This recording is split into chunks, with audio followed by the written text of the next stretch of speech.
Voilà, mes amis, on se retrouve une fois de plus avec mes amis tziganes. Et la dernière fois, si vous vous rappelez, il y avait une autre personne aussi qui était une personne d'Espagne et qui a parlé en espagnol les deux personnes qui sont là aujourd'hui ont traduit ce qu'il disait. Cette fois-ci, malheureusement, il n'a pas pu être présent, il avait une autre occupation, mais ce sont mes deux amis qui vont continuer donc ce que cette personne avait commencé. Juste un très très très bref rappel.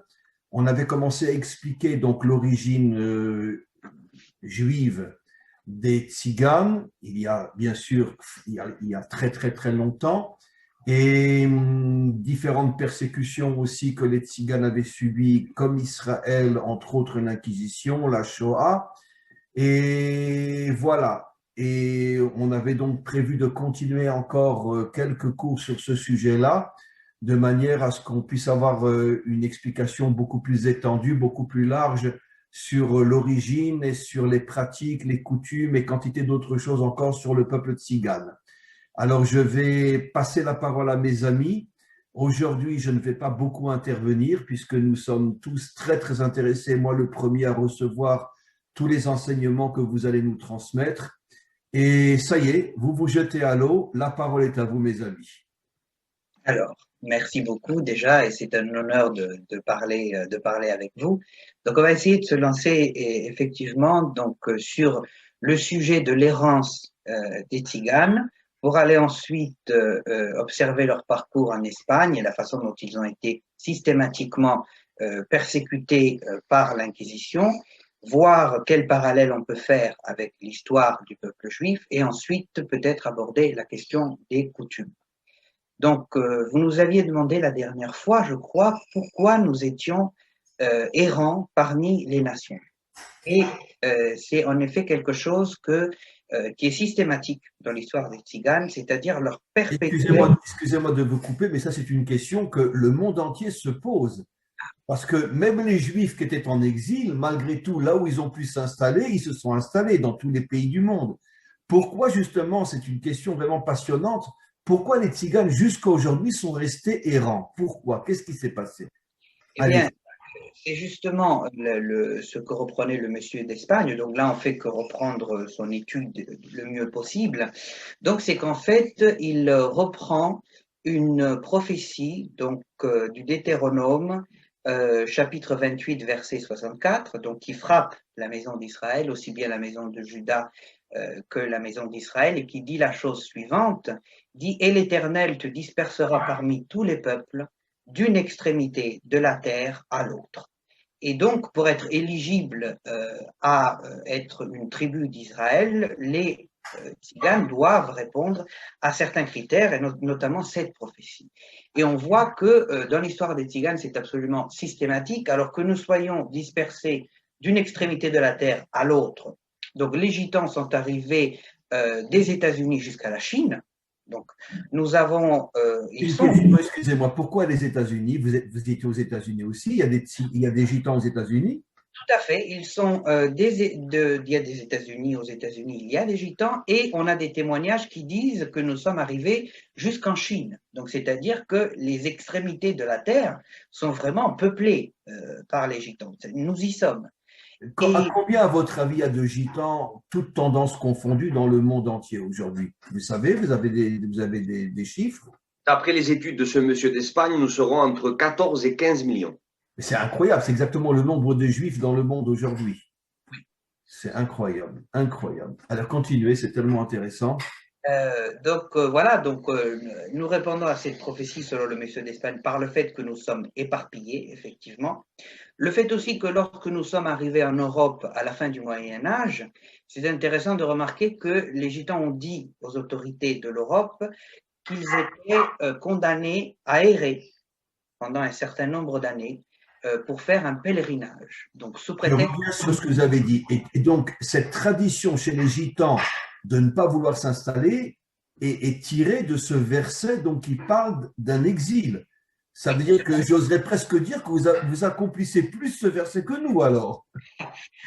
En quelque sorte, Exactement. oui, en quelque sorte, nous l'accomplissons, et vraiment encore aujourd'hui, puisque même lorsqu'on est arrivé au Moyen Âge, dans les autorités, les Gitans ont dit qu'il y avait déjà ce thème de l'errance. Ils ont dit, nous sommes des pèlerins, nous sommes condamnés à errer par le pape un certain nombre de temps. Donc c'est étrange de remarquer que déjà il y avait ce thème de l'errance qui reviendra comme un leitmotiv tout le long de l'histoire des Tziganes, aussi bien de leur part que de la part de leurs ennemis, qui les traiteront de vagabonds, etc., etc. Donc la preuve aussi formelle que vraiment on est un peuple qui erre d'une extrémité à l'autre bout de la terre, c'est la création en France, à la fin du 19e siècle, d'une catégorie administrative qui s'appelle le régime des nomades. Et c'est vraiment une catégorie administrative qui est propre à la France, donc c'est unique au monde, et qui désigne des gens qui sont arrivés en Europe au Moyen Âge et qui au 19e siècle ne se sont toujours pas sédentarisés. À tel point que la France va être obligée de créer pour eux un régime spécial qui existe encore, et qui s'appelle le régime des nomades, dont le but est de les surveiller, parce qu'ils se déplacent trop. Donc, comment on les surveille, surtout dans le contexte de l'entre-deux-guerres? Eh bien, on crée un carnet anthropométrique avec la photo de chaque tzigane. Les enfants, dès l'âge de 2 ans, sont obligés de donner leur photo. Excusez-moi, parce qu'au fur et à mesure que vous parlez, j'ai des tas de questions. Au niveau des écoles, comment vous enseignez à vos enfants? Au niveau des écoles, aujourd'hui, on a été longtemps chassé des bancs de l'école. Jusqu'au 19e siècle, on n'avait pas le droit d'aller à l'école. C'est-à-dire que les gens refusaient d'enseigner aux Tziganes. C'est considéré comme vraiment un peuple. Aujourd'hui, la situation a complètement C'est-à-dire les Français n'acceptaient pas les enfants de Tziganes dans leurs écoles. Non, pas du Et tout. dans les autres pays aussi, j'imagine. Et dans les autres pays aussi, justement. Alors, comment vous avez fait? Alors, les enfants ont grandi sans école? Oui, tout à fait. Les enfants ont grandi sans école, puisque nous en avons été éjectés.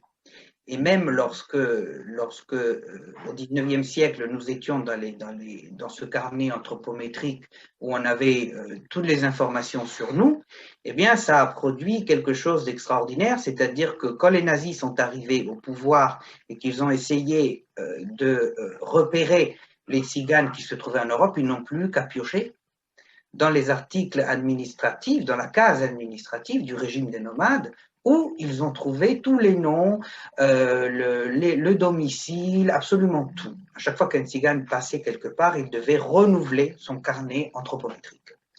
Preuve que cette population qui est là depuis le Moyen Âge ne se considère toujours pas comme faisant partie d'une population européenne, alors qu'elles ont une très très large généalogie finalement.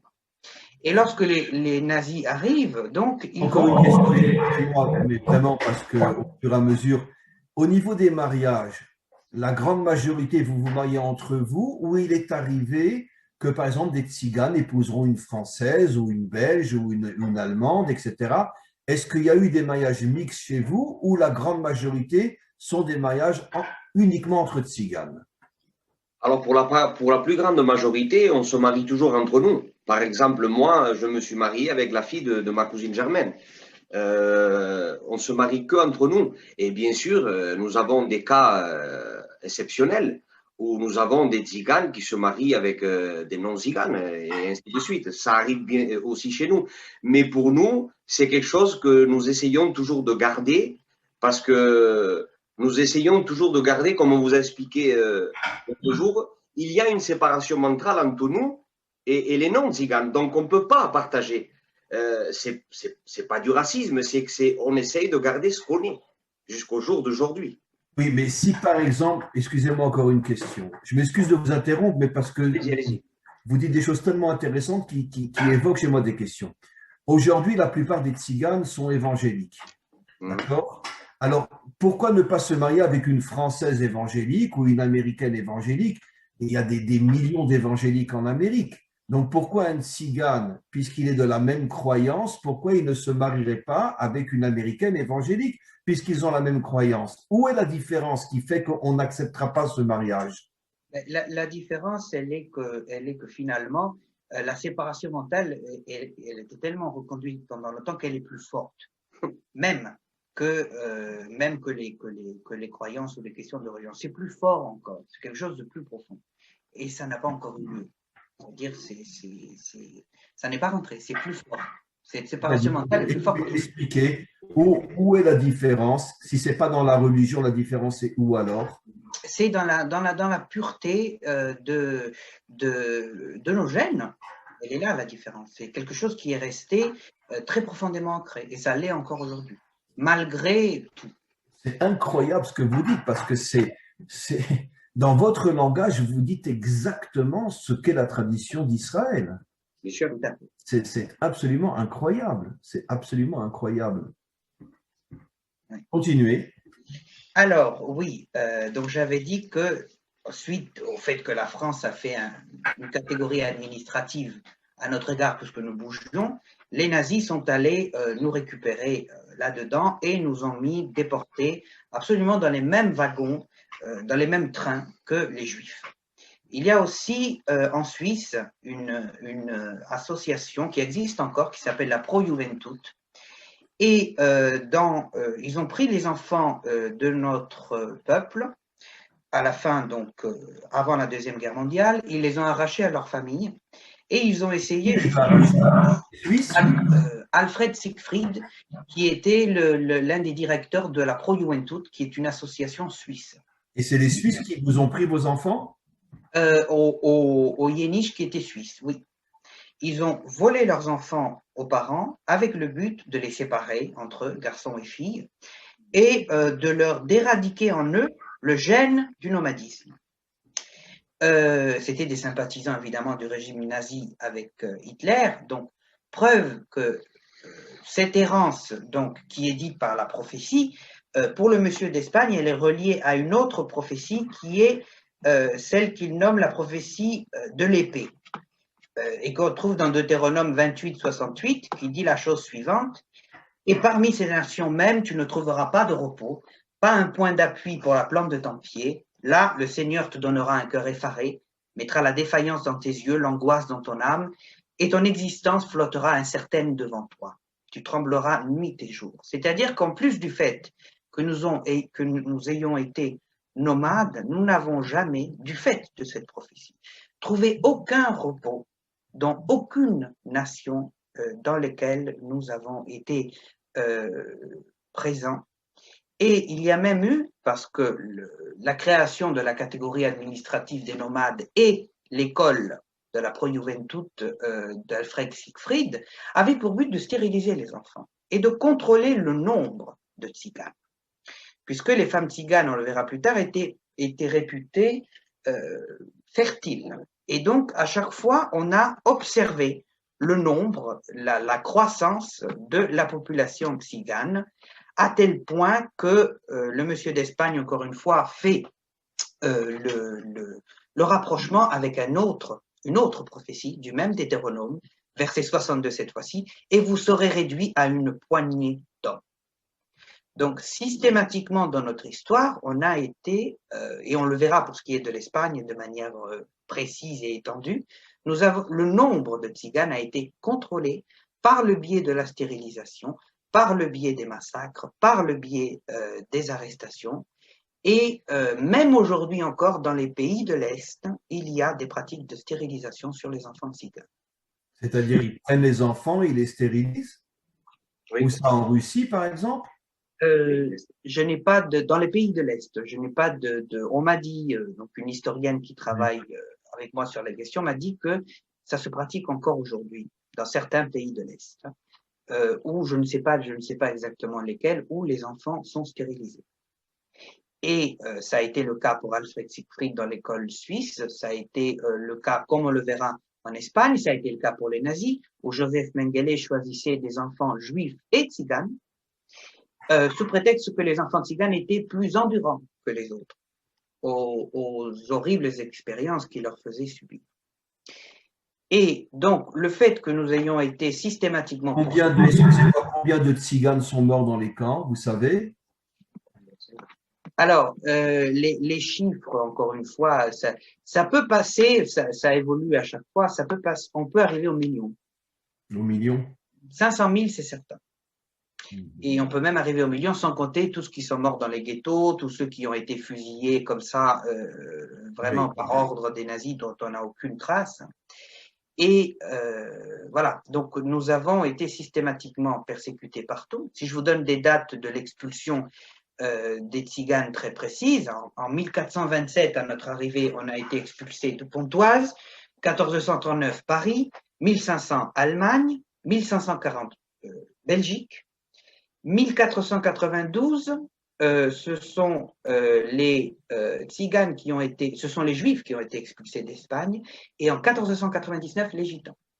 Donc à quelques années de différence. Donc on observe souvent ce parallèle historique des deux peuples qui se répondent comme un écho. C'est-à-dire qu'à chaque Alors, permettez-moi de vous poser une question délicate et difficile. Et puisqu'il y a tellement de points communs entre Israël et les Tziganes, je dirais même que sur certains points, vous vous comportez encore plus juif que nous, puisque vous avez refusé de sortir de l'exil dans le sens le plus réel du terme. Alors, pourquoi il n'y a pas eu peut-être ce désir de retour vers Israël de la part des Tziganes, puisque ces derniers temps, les Tziganes ont plus été vers, on pourrait dire, vers une certaine forme de religion chrétienne, l'évangélisme, etc. Et pourquoi les Tziganes ne seraient pas revenus comme un tsunami, en comprenant que nos deux histoires sont tellement proches? Bon, c'est vrai qu'aujourd'hui, voilà, on est ensemble, mais pourquoi n'y aurait-il pas eu de la part des Tziganes un réveil de se dire, ben, on va revenir vers nos racines, puisque votre histoire est fondée sur la Torah. Vous citez des versets de la Torah. Alors, qu'est-ce qui s'est passé qui a fait que finalement, vous n'avez pas voulu revenir vers Israël? Est-ce que vous avez une réponse à cela? Alors bon, c'est vrai que c'est une question assez compliquée et on va vous répondre du mieux qu'on peut. Il y a un passage dans Ésaïe 49, si je ne me trompe pas, quand il parle du retour de Jacob, des tribus. Le texte, il dit « dans un temps agréé ». C'est-à-dire que ce que je crois, moi, c'est que nous sommes en train de vivre un temps marqué, un temps où les tribus sont en train de se réveiller. C'est ce que je crois, moi, hein, ça vaut ce que ça vaut. Mais d'après de ce que je vois dans la parole de Dieu, ce que je vois, c'est que c'est un réveil qui se produit maintenant parce qu'il y a énormément de temps qu'on sait qu'on est des Juifs, on le sait, qu'il y a ce lien et qu'il y a tout ce qu'il y a. Mais je pense, et c'est ce que nous pensons, que c'est un temps marqué. Voilà, c'est un temps où les gens l'acceptent. Pas qu'ils ne l'acceptaient pas avant, mais avant, si vous voulez, on a tellement passé avec les inquisitions, le génocide, qu'on a toujours essayé de se cacher, et toujours ce qu'on a voulu essayer de faire, c'est pourvu qu'on nous laisse tranquille et qu'on puisse manger, boire et rester tranquille. Donc, en quelque sorte, ça a été un peu normal de ne pas vouloir chercher à comprendre, si ce n'est par rapport à la peur. Je comprends parfaitement votre réponse et elle me satisfait tout à fait. C'est évident que tant qu'on est dans une situation terrible, on n'a pas la conscience, pas la force de faire, on pourrait dire, de prendre les chemins qu'on devrait prendre, parce qu'on est trop préoccupé par le présent. Et le peuple juif aussi, avec tout ce qu'il a traversé, aujourd'hui, 80, alors on va dire 70% des juifs aujourd'hui ne sont plus du tout attachés à la Torah. Parce que c'est le résultat de tellement de souffrances que finalement, ils ont tout envoyé balader. Donc, on a le même phénomène chez nous, d'une certaine manière. C'est dans notre propre peuple, la grande majorité aujourd'hui ne sont plus véritablement fidèles à la Torah. C'est la conséquence de tellement de souffrances, tellement de malheurs qui ont fait finalement, on veut se cacher. Et ça, que beaucoup l'avaient dit. On veut se cacher, on veut plus se montrer juif, qu'ils nous foutent la paix. Voilà. puis même chez les Tziganes, la persécution a été jusqu'aux années 1960, vraiment. Et encore aujourd'hui, quelquefois, on n'a pas eu le temps de se retourner et d'essayer de comprendre quelles étaient nos origines, quelles ont été notre histoire. Il n'y a que maintenant qu'on essaye d'avoir un recul par rapport à ce que nous avons vécu. Mais avant, on était dans une sorte de fuite en avant pour la survie, en fait, jusqu'à très, très, très récemment. Mais aujourd'hui, au niveau des lois, par exemple en France, Oui. donc on vous laisse vivre dans des caravanes et aller d'un endroit à un autre ou vous êtes extrêmement surveillé? Ce qu'on voudrait voir ici avec vous, ce qu'on voudrait vraiment montrer, c'est comment ça s'est passé pendant l'Inquisition en Espagne et montrer quelque chose qui est très très peu connu, le fait que nous ayons été, qu'il y ait eu pour la première fois en Espagne un véritable génocide. Donc, quand nous sommes arrivés en Espagne, donc nous avons eu tout de suite trois ennemis. D'un côté, nous avons eu le pouvoir en place. D'un autre côté, on a eu l'Inquisition. Et enfin, les travaux, les syndicats de l'époque. Donc, ce qu'il faut savoir, c'est que le projet des rois catholiques en France, puisque nous étions des vagabonds, était de nous sédentariser de force. Et si nous n'étions pas sédentarisés, la première fois, on nous donnait des coups. La deuxième fois, on nous coupait les oreilles et les orteils. Et la troisième fois, nous étions soit condamnés à mort, soit expulsés du territoire. Et ils voulaient nous forcer non pas à un métier, n'importe quel métier, ils voulaient nous forcer à être laboureurs. Donc il y a un décret qui dit que les gitans soient laboureurs et pas autre chose. Simplement, il semble que la prophétie s'accomplisse encore une fois. Impossible de faire souche dans le territoire. En tant que laboureurs, les Tziganes refusent. Et ce qu'ils font, c'est qu'ils vont s'enfuir dans les montagnes où ils vont être systématiquement persécutés. Une question, cher ami. Mais de quoi vous viviez alors? Comment vous aviez de quoi manger? Alors, quand nous sommes arrivés, au début, avant que tous ces décrets ne prennent véritablement forme. Pourquoi ces décrets ont pris forme? Parce que les Tziganes étaient prospères en arrivant.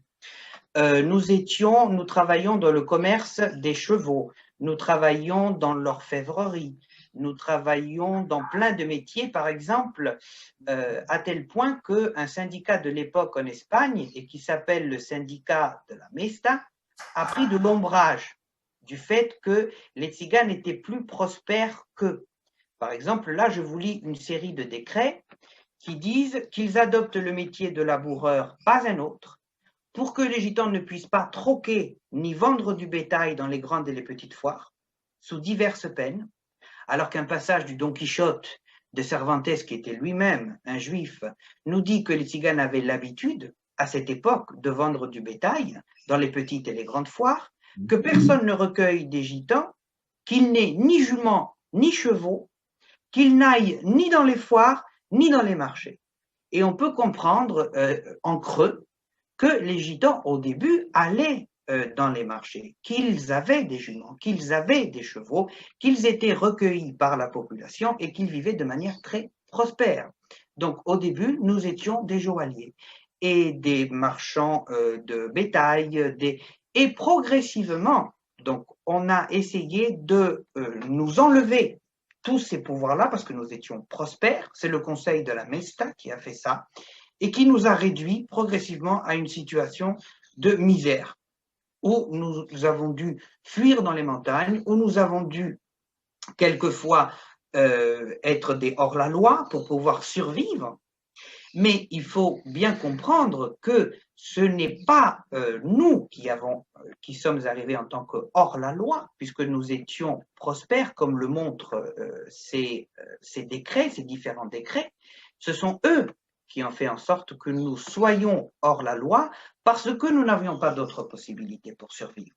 Et si je lis un passage du Don Quichotte de l'époque de Cervantes, que je vais essayer de traduire, il parle des gitans et il dit « Esselée était cette race à cause de la persécution des uns et de la complicité des autres. Il fut donc naturel que les gitans, transformés déjà en ennemis de la nation, vivent à part et fuient dans des occupations, fuient les occupations stables et sédentaires, préférant des métiers où il leur était facile de fuir, au cas où les persécutions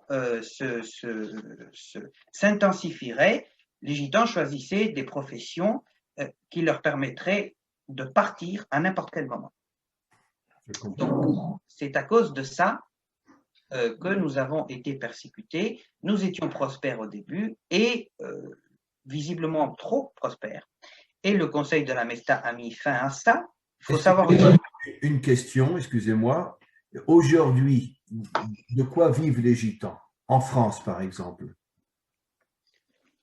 Alors là, les gitans vivent un petit peu de tout, hein. Il y a de tout. Par exemple, moi, je suis dans le recyclage.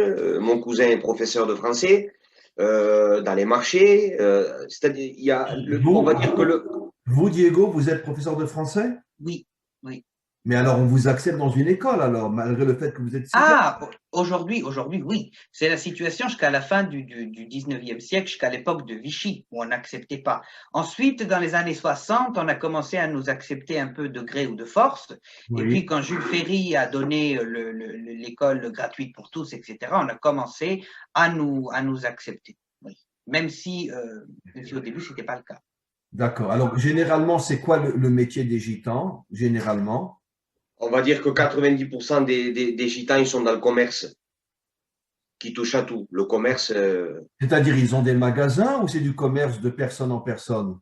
Il y a du porte-à-porte, du prêt-à-porter, il y a les marchés. Ah, les marchés, bien sûr. Oui, bien sûr. Et tout, l'import-export, il y a tout. Principalement dans le commerce. Principalement dans le commerce, oui. À l'Antiquité aussi. Il y a beaucoup de tziganes qui sont antiquaires. Bien sûr. Très bien. Et alors, donc, vous avez subi l'Inquisition aussi, alors? Voilà. Oui, sûr. C'est le sujet auquel on voulait passer parce qu'en fait, nous avions un autre ennemi en Espagne qui était absolument important et vraiment terrible. C'était l'Inquisition, la compagnie de la Sainte Inquisition, dont le chef était Thomas de Torquemada, qui poursuivait en même temps les Juifs et les Tziganes pour être hérétiques et les femmes tziganes pour être devineresses du futur. Parce qu'il est vrai que quand elles sont arrivées en Espagne, les femmes gitanes prétendaient voir le futur dans la main des citoyens. Et ça, évidemment, ça a été pointé du doigt par l'Inquisition, qui nous déportait, qui nous condamnait à mort et qui agissait sous diverses façons parce qu'ils nous considéraient comme étant des suppôts de Satan, comme étant, ils le disent eux-mêmes, de la mauvaise herbe, comme étant des gens vivant dans la luxure, enfin, à peu près les mêmes accusations. Qui étaient à l'égard des Juifs, les mêmes critiques. Tout à fait, les mêmes choses, des gens qui, en fait, n'ont pas renoncé à leur religion, etc., et qui le pratiquent. Des voleurs d'enfants, ça rejoint aussi… Excusez-moi, à l'époque de l'Inquisition, c'était quoi la religion des Gitans? La religion des Gitans, oui. Alors, c'était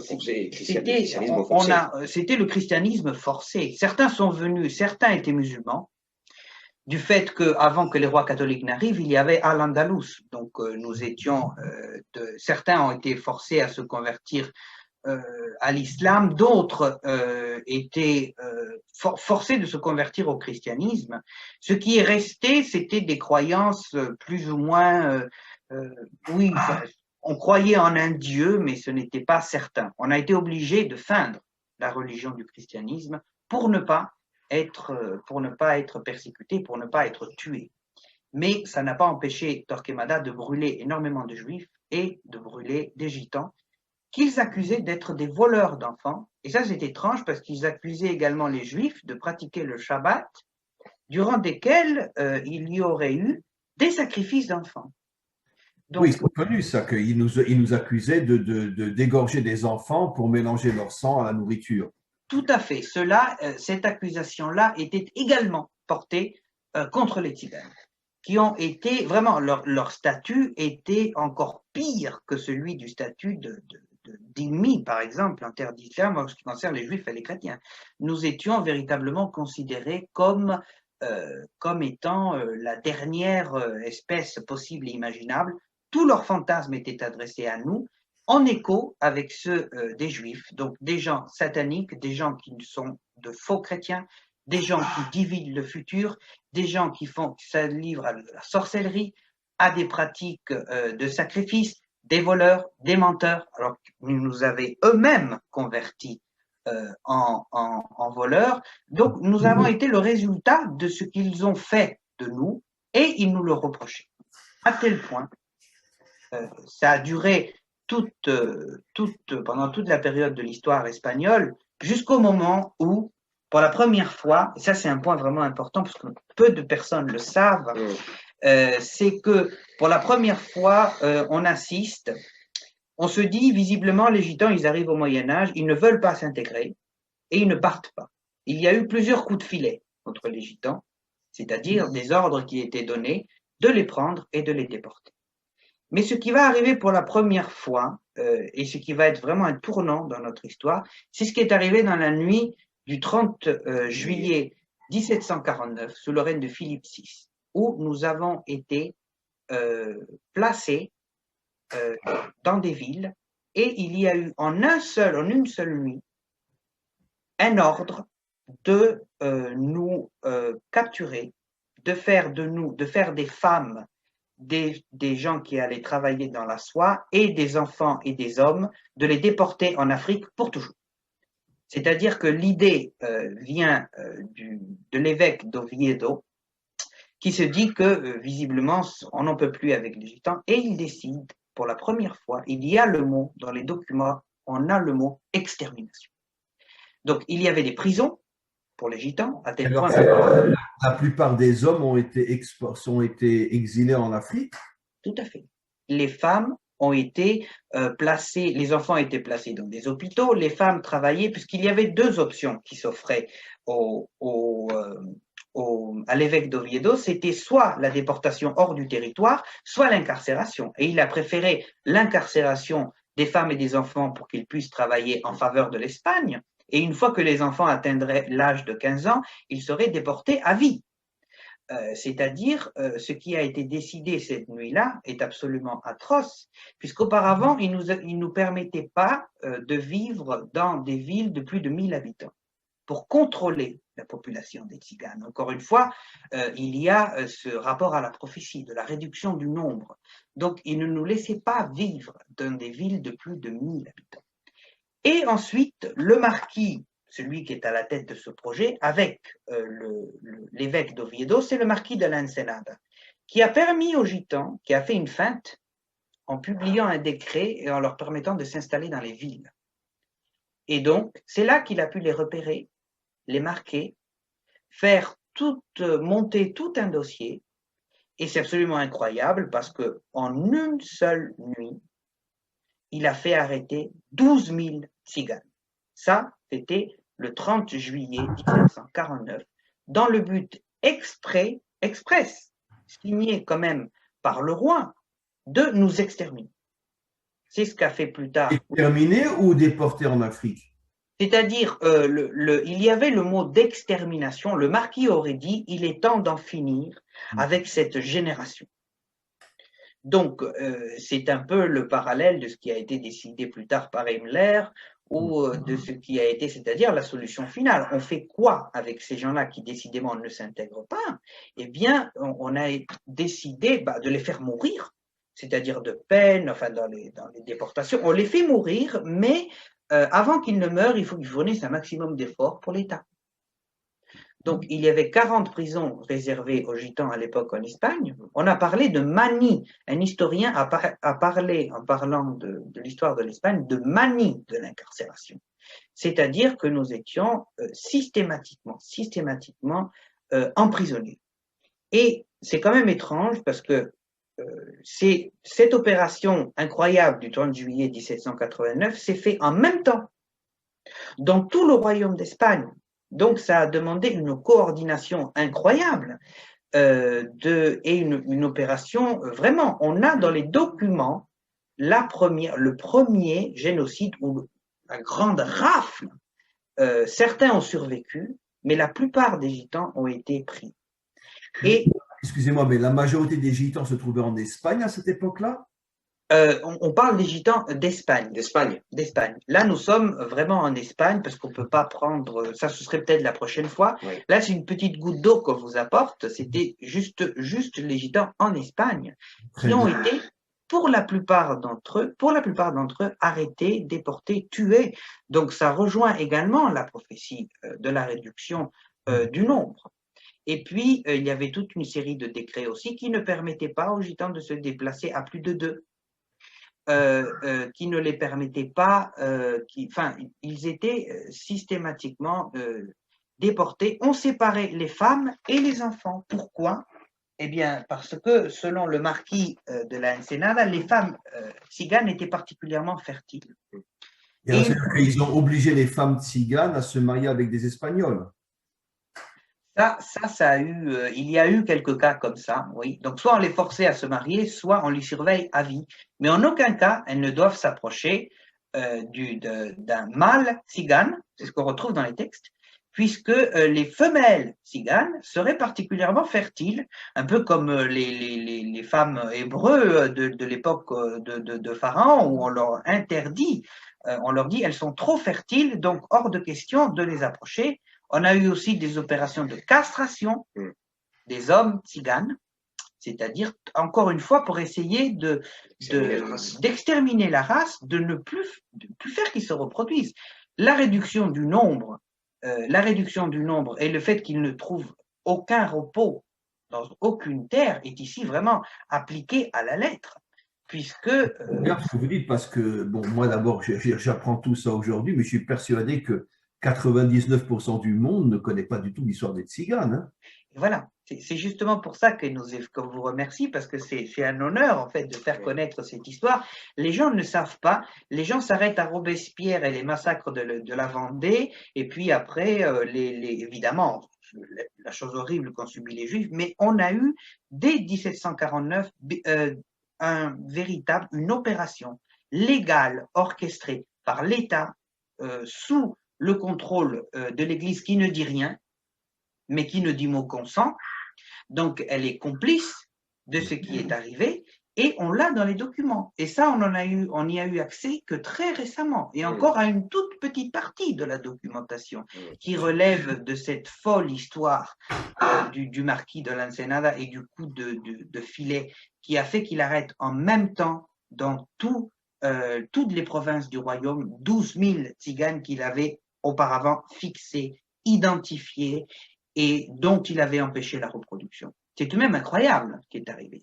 Et c'est pour ça que nous tenions vraiment à le faire connaître. C'est que le génocide a eu lieu, c'est écrit, de la part de l'État espagnol. Et ça, nous ne l'avons toujours pas, ça n'a toujours pas été reconnu.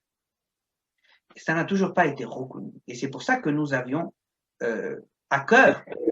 Et alors, au niveau de la Shoah, alors, pourquoi vous pensez que Hitler vous a déporté aussi? Bien, Hitler nous a déportés. Selon le monsieur de Barcelone, il y avait un livre qui était paru en 1901 qui disait déjà que les tziganes étaient juifs. Il faut savoir que ce qui s'est passé… En 1901, il est sorti ce livre-là? Oui, en tout cas, bien avant que Hitler ne rédige son Mein Kampf. Donc, dans le traitement qu'il a appliqué aux tziganes et aux juifs, c'est exactement la même chose. Donc, ils nous mettaient dans les mêmes wagons. À l'intérieur du camp de concentration, on a eu très peu de témoignages, mais nous étions parmi les plus maltraités, sans chaussures, sans rien du tout. Donc, nous étions… Et tout ça, tout ce qu'a fait Hitler… Vous avez eu des indemnités, comme les juifs ont reçu? Pas du tout. Pas du tout. Pas du tout. D'indemnités? Non. Ce qui s'est passé, ça c'est un point très important aussi, c'est que les Juifs ont été arrêtés par la milice et par la Gestapo. Mais ce qui s'est passé par les Tziganes, c'est qu'ils ont été dénoncés par la police, par les assistantes sociales, par les professeurs, tout ce qu'ils pouvaient, ils ont été dénoncés, livrés aux Allemands par la police normale, celle qui existe toujours en France. C'est pour ça que quand il s'est agi d'indemniser les Juifs, on a dit, bon, ben, la Gestapo, on la dissout parce que c'est une organisation circonstancielle, elle est criminelle, hors de question en France de dissoudre la police nationale française. Et donc, il n'y a pas de génocide et donc il n'y a pas d'indemnisation. Non, mais on sait très bien que les Tziganes ont été déportés. Alors pourquoi les Allemands ne vous ont pas dédommagé? Parce qu'il y a eu une forte participation de la police nationale française. Et là, je pense qu'il y a anguille sous roche. Il y a quelque chose. Quelquefois, en France, on a fait du zèle pour les Allemands. Et donc, hors de question pour la France de reconnaître que c'est la police, qui existe toujours aujourd'hui, qui a déporté les Tziganes dans les camps de concentration. Et il faut savoir, en France, puis en Allemagne. Puis il faut savoir que le dernier sorti d'un camp français était un Tzigane. Même les résistants n'ont pas jugé bon de le libérer à ce dernier Tzigane qui restait dans les camps de concentration. C'est un dernier, c'est symbolique. Et les Tziganes ont participé à la résistance aussi? Il y en a qui se sont battus? Oui, oui, certains se sont battus. Certains ont été résistants et se sont battus aussi. Donc certains ont participé, tout à fait. Mais ils ont été, parce que tout ça, ça a été fait, qu'on prenne le marquis de l'Ensenada en 1749 ou qu'on prenne Hitler au XXe siècle, nous avons été victimes déportées parce que Tziganes. On ne va pas chercher plus loin. On a pris des vieillards, des femmes, des enfants tout à fait innocents parce que Tziganes. Comme on a arrêté les Juifs parce que Juifs. Donc, la condamnation n'est pas ce que nous faisons, c'est ce que nous sommes. Et c'est ce qu'a fait le marquis de la Gran Ensenada, c'est ce qu'a fait Hitler. Certains Tziganes sont sur le point d'être indemnisés, ceux qui ne sont pas français. Les Tziganes français ne sont pas indemnisés, ne peuvent pas être indemnisés, parce qu'ils n'ont pas été arrêtés par la police ni par la Gestapo, mais par la milice du maréchal Pétain. Et donc, hors de question de reconnaître cette part de responsabilité de la part de la France. Chers amis, il nous reste une dizaine de minutes. Est-ce qu'on pourrait parler un petit peu de certaines coutumes, et peut-être on en reparlera la fois prochaine, mais pour terminer sur certaines coutumes que vous avez évoquées dans le monde tzigane, dans le monde gitan? Tout à fait. Alors, nous pouvons parler, si vous le voulez bien, du respect des anciens, tout d'abord, qui est quelque chose qui est fortement, très fortement ancré dans la communauté tzigane depuis toujours. C'est-à-dire que on a pour le monsieur d'Espagne, donc il a fait le parallèle avec encore une fois, je crois que c'est dans le Lévitique 19:32 qu'il a dit lève-toi à l'aspect d'une tête blanche et honore la personne du vieillard, crains ton Dieu, je suis l'Éternel. Et ça, c'est quelque chose qui a été systématiquement reconduit dans les communautés tziganes. Ce sont un peu le conseil des sages, ça ressemble un peu au chapitre des juges, hein, avant la monarchie en Israël. Donc, à chaque fois qu'il y a un problème, à chaque fois qu'il y a une discussion, ce sont les anciens de la communauté tzigane qui tranchent et les autres se conforment à la décision qui a été prise par les anciens de notre communauté. Et ça a été aussi systématiquement reconduit et on peut le rapprocher des coutumes du Lévitique. Ensuite, ce qui est important aussi, c'est le deuil. La forme dont les Juifs et les Tziganes célèbrent le deuil se ressemble à s'y confondre. C'est-à-dire que si on prend la loi de la Torah et qu'on lit on lit que les Gitans doivent apporter le soutien par leur présence à la famille qui ont été victimes d'un décès. Ça, c'est systématique dans notre communauté. On doit être là auprès d'eux, on doit les assister, on doit être avec eux 24 heures sur 24. Il y a aussi le fait que on ne se rase pas, comme les Juifs, et parfois même on ne se... Pendant la période de deuil, vous ne vous rasez pas. Pendant la période de deuil, oui. Chez nous. On ne se lave pas non plus, très souvent. On ne mange pas de viande. Comme et voilà, exactement comme dans l'Ancien Testament, en fait. Hein. Et ça, on l'a observé comme dans la Torah. On l'a observé sans le savoir. Et c'est aujourd'hui qu'on le découvre. Donc, on ne se rase pas. Il y a des jours de deuil qui sont décrétés, des veillées, etc. Donc, c'est vraiment quelque chose qui est, là encore une fois, très, très proche de ce que on trouve dans l'Ancien Testament. Il y a également la loi du bannissement, quand les anciens se réunissent et décident de bannir un certain membre de la communauté parce que se comportent mal. Ceux qui se comportent mal, et de décider de délimiter le territoire qu'ils peuvent franchir ou ne pas franchir. Ça aussi, ça doit exister dans la Torah aussi. Voilà, ça existait dans la Torah aussi.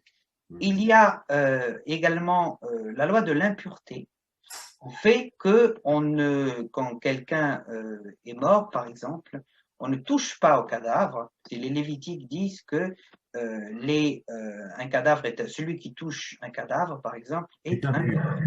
Donc il y a cette loi de la pureté, de l'impureté qui est très présente. Et certains ont dit même que c'était proche de l'Ancien Testament. Par exemple, Clément le Cossègue le dit, et il dit que ces lois sont cruelles, qui sont appliquées chez les Gitans. Par exemple, en Hollande et en Allemagne, les manouches considèrent ceux qui mangent de la viande de cheval comme étant impurs. Et ça, c'est systématique. Comme étant comment? Comme étant comment? Comme étant impurs. Donc, ils ne mangent pas avec eux, ils ne se mélangent pas avec eux, ceux qui mangent de la viande de cheval. Donc, beaucoup ont constaté cette chose, cette similitude avec l'Ancien Testament, pureté, impureté, et on dit que c'était, du point de vue occidental, cruel, et que ça n'existe pas en Occident. Donc, ça ne peut venir que du côté d'Israël. Une autre loi aussi, c'est ne pas de mélange dans les mariages, comme on l'a dit, avec des gens qui ne sont pas tziganes. Et ça fait référence au texte du Deutéronome, point de pacte avec eux, point de merci. Ta fille ne la donne pas à son fils, et sa fille n'en fait pas l'épouse du tien.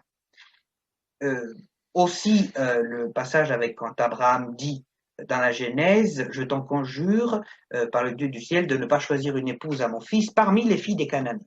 Ça, c'est quelque chose que les tziganes le font toujours. Et ça, c'est absolument sémite. Les liens de famille, on fonctionne par tribu, finalement. On fonctionne par tribu, par les liens du sang. Et on refuse de donner nos filles à des gens qui ne sont pas liés à nous, par nous.